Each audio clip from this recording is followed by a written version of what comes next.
guys, it's been a long time coming, but I'm proud to announce that my hands are finally registered with the International Registry of Lethal Hands. This is the only place where your God-given gifts of danger can get the recognition that they truly deserve. Now you might be thinking, why on earth would anybody need to register their hands as lethal?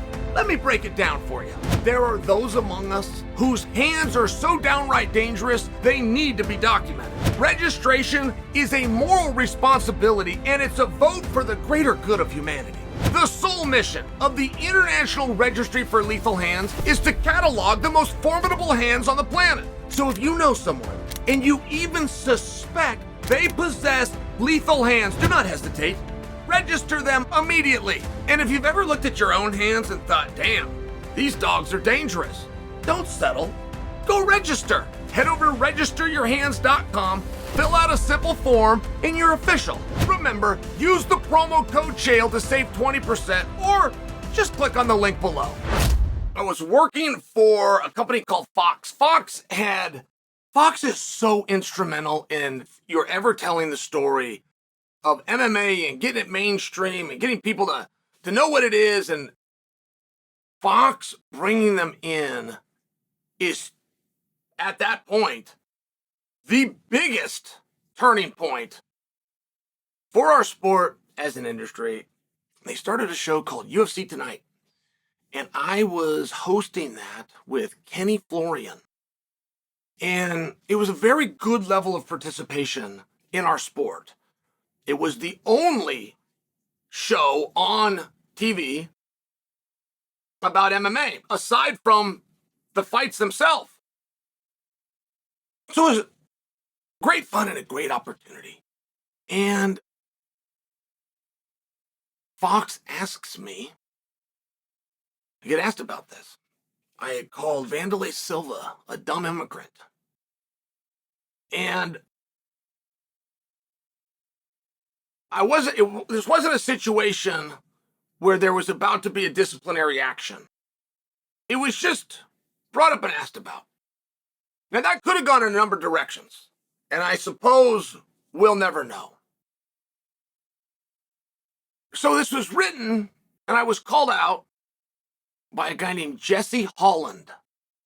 And by the way, this is not a beat the dog session. I don't have a problem with Jesse Holland. I'm sharing the story with you.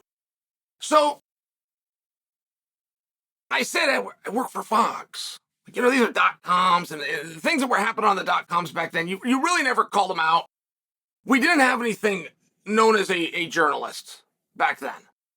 And that would be the great, right? If you're reading things and you're getting information, that would be like the highest category would be a journalist. There's ethics involved, and there's schooling and training, and there's things that to fall into that category by somebody reputable and to be called a journalist. But then you would have reporters, and then you'd have writers, you know, kind of working your way down. But we didn't have any of that within MMA, right? Most of the people that were talking about MMA, even the people that we counted on, like I was a fighter, I've got a message, I have got to get it out. And whether I want to tease the guys about running .coms from their mother's basement or not, that doesn't do me any good. This is still our industry. These are still the words. These are still the guys that print those words. So like it or not, like everybody is working together. But I did find Jesse, and I did contact Jesse, and I did let him know, hey, I'm at Fox, like this .com world of doing whatever we want, the Wild West. I can't totally play in that anymore. I've upgraded just a notch, but there's a behavior that has to be a little bit different than the .coms, and he wasn't flinching. He did not see it that way. He didn't care in the least that he put this out. That he put out with me that I had called Wanderlei Silva a dumb immigrant. And the problem with it, and the reason I contacted Jesse, and the reason I asked him to stop, and see, now here's where he starts getting rude. The messages back are very short, and they're also very defiant. That he has done nothing wrong and tough for me, and he will continue to do as such if he wants. You know, it was one of these situations where what I need right now is a conversation, and I don't need anything else, but I need that internally.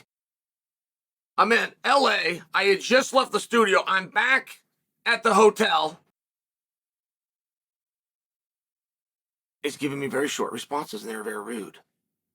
And no, we're going to have this conversation, Jesse, you and I, no matter what it takes. We'll have it in court if we have to, but we're going to have the conversation. The problem that I have, so you guys know, spoiler alert, I never said it. That was my entire problem. Him coming out in headlines and saying Chael Sonnen calls Wanderlei Silva a dumb immigrant, in quotations. My problem with that is I did not say it. So, have you ever heard me back down from anything I've said? Ever? I will go down before I back down. And this is on a .com, and it's already old news, but it's a situation where if we're going to use this as a trajectory for the future, Jesse was very busy. He was typing all sorts of pieces. He was either at Bloody Elbow or he was at MMA Mania. Frankly, I don't know which he's with, but those are the only two dirt sheets that I go to. So everything that I get is either from Elbow or Mania, and I share this with you. He brings his editor in. So now we're on a three-way discussion with the editor. Now, there again, we just need to have a conversation. That's all Chael's looking for. I don't need an apology. I damn sure don't need a retraction. I don't need nice print in the future. I just need it to be known that this did not happen. And Jesse, with his editor involved, editor lets me know, yes, it did happen. Now, I know the entire time where this came from, but I just keep saying it didn't happen as a way to get them to produce where it happened. So the editor, ultimately, when the whole thing is done, takes Jesse's side after admitting on this conference call that it never happened. There was an interview where I used the word immigrant. There was a completely subsequently other interview, 2 months separated in time, where I called him dumb. And the editor took Jesse's side. He admitted that it did happen. I did say them both. I did say dumb, and I had said immigrant. So for him to quote and say, he did do it. I did do it. And it was just a baffling thing for me. Like, I didn't need him scolded or fired. I didn't need anything on this. Oh my God. Yeah, I guess I was working fast there. And I heard that interview. I heard this interview. Yeah, put them together. Right? It was just weird. It was just a weird thing to do. Okay. So I'm reading an interview from Ian Garry last night. And Ian Garry refers to Colby Covington as Colby Wimpington. Now, Ian Garry is what I consider clever. To a degree. He would practice these things. He would rehearse them. He would think about them. And then he can come out with a level of performance and deliver them. He's a very good performer for our space, which is filled with very untalented people. Not for nothing, Gary's towards the top. Wimpington, Colby Wimpington. Of all the things that have been said and all the things that Colby has said, Wimpington, I don't think that Garry said it. It's as simple as that. Now, when I see Wimpington and I see the quote that Ian Garry called him Wimpington, it jumps off the page of me. I don't think he said it. That doesn't sound right. And this is before I scroll back up and see who the author of the article was. So, I'm sure, like many things, Jesse has already decided that Chael has attacked him. And Chael's cooking him, and Chael's even coming out to slander him. Nah, I haven't done any of them yet. As a matter of fact, we can clear this up. Ian Garry either said it or he didn't. If he did, this is the first PR piece where any of you have ever heard the name Jesse Holland.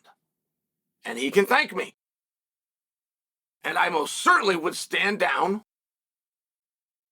and correct the story, unlike what he did for me, if it happened.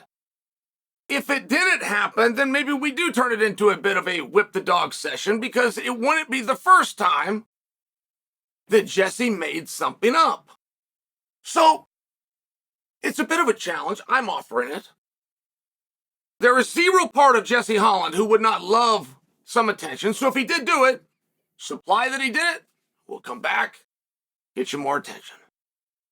That seems reasonable to me. But I went to the actual interview and heard Ian Garry speak. By God, I didn't hear him say Wimpington. So I went to it another time. Right, I got other things to do, and ADD kicks in. It could easily have happened, and I somewhere missed it. I didn't hear it the second time. So I sent it to a friend of mine that did a little better than school than most, and is a doctor, and just asked him if he would spend the time and listen to it. He also did not hear it. So, did Jesse Holland make up? Because the whole rest of the article is what Ian Garry said. He's just right. There's no skill in dictation. This is called dictation. This is not called work. It's called dictation. He got all the dictation right. But I don't know where Wimpington came from. And if it was there, I would like clarity. That's all I'm asking for. When did Ian Garry refer to Colby Covington as Colby Wimpington? And if he didn't do it, why on earth would it be included in quotations? And why on earth would the claim that he said it doesn't add anything? It's not clever. You don't help him. It doesn't sell any tickets. It doesn't get headlines. There's nothing about Colby Wimpington where a reasonable person could be in the slightest bit motivated to add it. But perhaps he didn't. Perhaps I missed it. So now is your opportunity, Jesse Holland. Yes or no? Did Ian Garry say Colby Wimpington?